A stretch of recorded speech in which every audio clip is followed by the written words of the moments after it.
안녕하십니까? 박형택 목사입니다. 오늘은 이단 규정원칙 시리즈 네 번째를 말씀을 드리고자 합니다. 이단 규정원칙 네 번째는 무엇인가? 그것은 성경을 자의적으로 해석하고 성경을 짜집기하여 해석하면 바로 이단이다, 이렇게 말할 수 있습니다. 거의 모든 이단들은 성경을 짜집기하여 자신들의 교리를 합리화합니다. 신구약 성경 여기서 저기서 따다가 단어나 문장을 가져다가 자신들의 교리가 꼭 맞는 것처럼 짝을 맞추고 말씀을 짜집기하기 때문에 사실은 그 교리가 맞는 것 같지만 모두가 다 거짓말입니다. 모르는 사람이 보면 말씀이 딱딱 맞기 때문에 이게 진리인가? 이렇게 착각할 수 있습니다. 많은 사람들이 이단에 가서 여기가 진리라고 믿는 것은 바로 성경 말씀을 짜집기 해놨기 때문에 딱딱 맞아서 그렇게 생각을 하는 것입니다. 그러나 사실을 따져보면 본문의 말씀과는 전혀 상관없이 말만 따오기 때문에 문맥을 잘 살펴보면 전혀 그런 말씀이나 뜻이 아니라는 것을 알 수가 있습니다. 가장 많이 사용하는 성경 구절이 이사야 34장 16절입니다. 여기에 보면 너희는 여호와의 말씀을 자세히 살펴보라. 이것들이 짝이 없는 것이 없고 하나도 빠진 것이 없으리니, 이런 말씀이 나오니까 본래 뜻은 짐승의 짝인데요, 이 말씀을 말씀의 짝이라고 곡해를 하여서 성경 여기서 저기서 따다가 말씀의 짝을 맞추는 것이 바로 이단들이 하는 것입니다. 성경에는 말씀의 짝이 없습니다. 또 마태복음 13장 34절에 예수께서 이 모든 것을 비유로 말씀하시고 비유가 아니면 아무것도 말씀하지 아니하였다, 이런 또 말씀을 가지고 예수님은 비유로만 말씀하셨고 성경은 다 비유다, 그래서 성경을 비유로 풀어야 된다, 성경에서 비유를 모르면 구원받을 수 없다라는 주장을 하게 되는 것도 바로 잘못된 해석 때문에 그런 것입니다. 마태복음 13장 34절은 예수님께서 비유로만 말씀하셨다는 그런 뜻이 아닙니다. 모든 것을 비유로만 말씀하셨다는 뜻이 아니라 이 모든 것을 마치시고 라는 뜻은 지금 현재 13장 34절 전에 33절까지 예수님께서 네 가지 비유를 말씀하시고 다른 것은 비유로 말씀하지 않았다는 의미입니다. 그래서 이렇게 이단들이 성경 말씀을 곡해하여 잘못 해석해가지고 결국은 자기들이 원하는 대로 성경을 해석하는 것입니다. 자, 신천지의 예를 든다면요, 예레미야 31장 27절에 이런 말씀이 나옵니다. 하나님께서 사람의 씨를 뿌리겠다고 말씀하시는 내용이 나옵니다. 원래 이 본문의 말씀은 이스라엘 백성들이 불순종하여 하나님 앞에 심판을 받지 않습니까? 주전 722년에 북이스라엘은 아수르에게 망합니다. 그리고 남유다는 606년에 바벨론에 의해서 멸망을 당하는데, 예레미야 선지자는 실제로 남유다가 망하는 것을 현장에서 목격하고 실제로 그 나라가 망하는 것을 보고 수없이 많이 눈물을 흘렸던 눈물의 선지자였습니다. 그런데 그런 상황 속에서 하나님께서 예레미야 선지자에게 말씀을 하시는 것입니다. 내가 전에는 이스라엘 백성들을 심판해서 그렇게 사람 수도 적고 짐승의 수도 적고, 그때 짐승의 수가 왜 적고 많고 얘기가 나오냐면 짐승의 수로 부자냐 아니냐를 판가름할 수 있었기 때문입니다. 왜? 이스라엘은 목축을 주로 했기 때문이지요.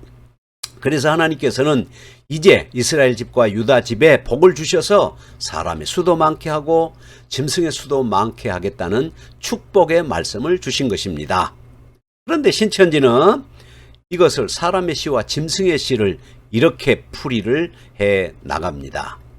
자, 사람의 씨는 하나님의 씨요, 그 다음에 짐승의 씨는 사탄의 씨다, 이렇게 말씀하고, 그 다음에 사람의 씨는 하나님의 말씀이요, 그 다음에 짐승의 씨는 사단의 말씀이라고 이렇게 풀어가는 것입니다.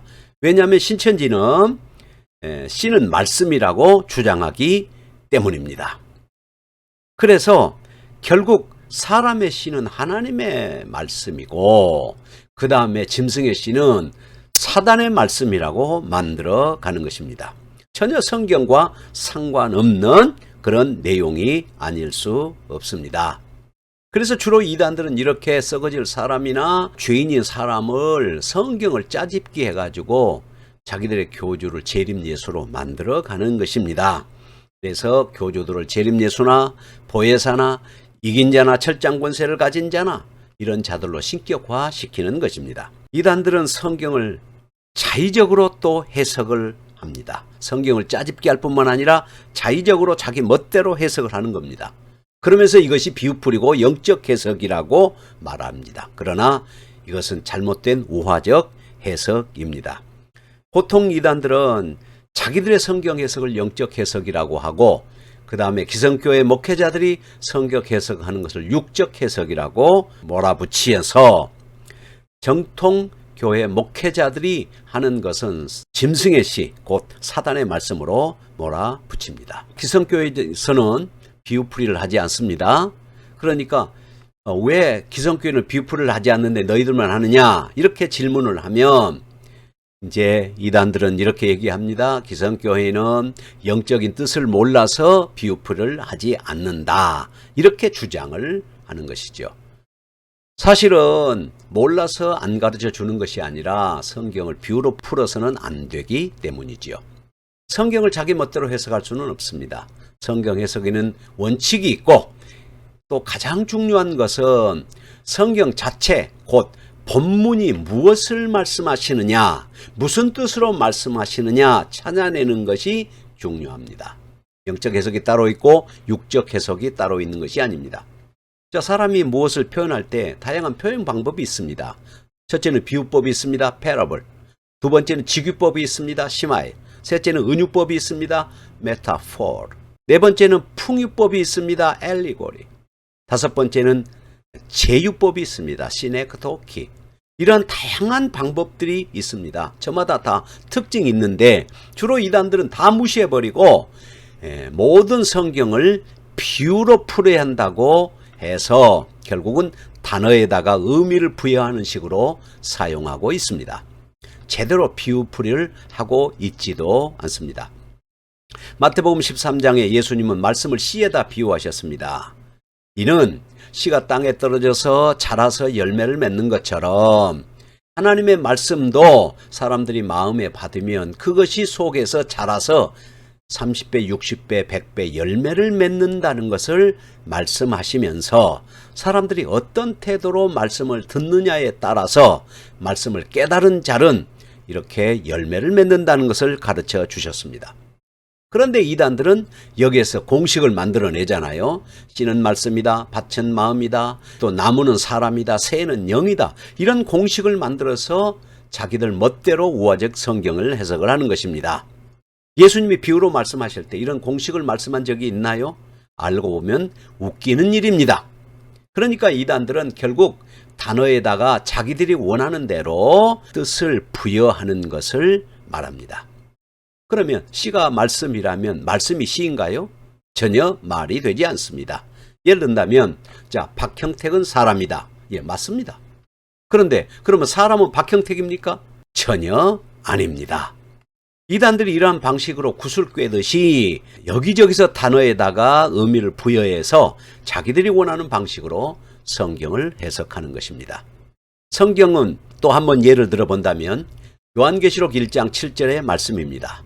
볼지어다 구름을 타고 오시리라. 각인의 눈이 그를 보겠고 그를 찌른 자도 볼 것이고 많은 족속들이 애곡하리니 참으로 그러하리라. 이렇게 말씀을 했습니다. 이 말씀은 예수님이 재림할 때의 모습을 그려주고 있지 않습니까?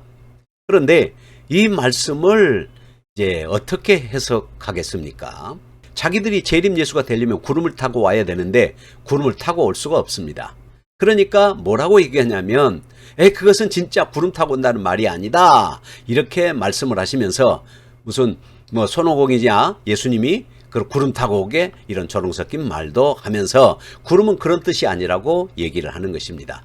신천지는 뭐라고 얘기하느냐? 신천지는 영으로 오신다는 뜻이다. 이렇게 얘기를 하고, 그 다음에 안상홍 증인회는 육체로 오신다. 이렇게 얘기를 하고, 그 다음에 통일교회는 사람들을 타고 온다. 그렇게 얘기를 하고, JMS 정명석은 이것은 종교라고 얘기를 하는 것입니다. 예. 이렇게 얘기합니다. 초림 예수는 유대교라는 종교 구름을 타고 오셨지만 재림 예수는 기독교라는 종교 구름을 타고 온다. 그럴듯하지 않습니까? 이단들은 이제 이런 방식으로 단어에다가 의미를 집어내서 자기들이 원하는 대로 자기들의 교리를 맞추기 위해서 단어에다가 자신들의 뜻을 대입하는 것을 말합니다. 이것이 바로 비유풀이의 실체입니다. 이단들은 이것을 영적 해석이라고 주장하고 기성교회는 이 깊은 뜻을 모른다고 하는 것입니다. 정통교회도 세 가지 해석 원리가 있습니다. 첫 번째가 문법적 성경 해석입니다. 문법적 성경 해석이란 본문, 그 텍스트를 잘 살펴서 그 본문이 무엇라고 말씀하시는지, 무슨 뜻으로 말씀하신지를 잘 살피는 것이 바로 문법적 성경 해석입니다. 두 번째는 역사적 성경 해석입니다. 하나님은 한꺼번에 모든 말씀을 다 주신 것이 아니라 시대마다 선지자나 사도들을 통하여 그 시대에 사는 백성들에게 말씀을 주셨습니다. 그래서 역사적 해석이란 하나님께서 왜 그 시대에 그런 말씀을 주셨는지를 잘 살펴서 하나님의 뜻을 찾아내는 것입니다.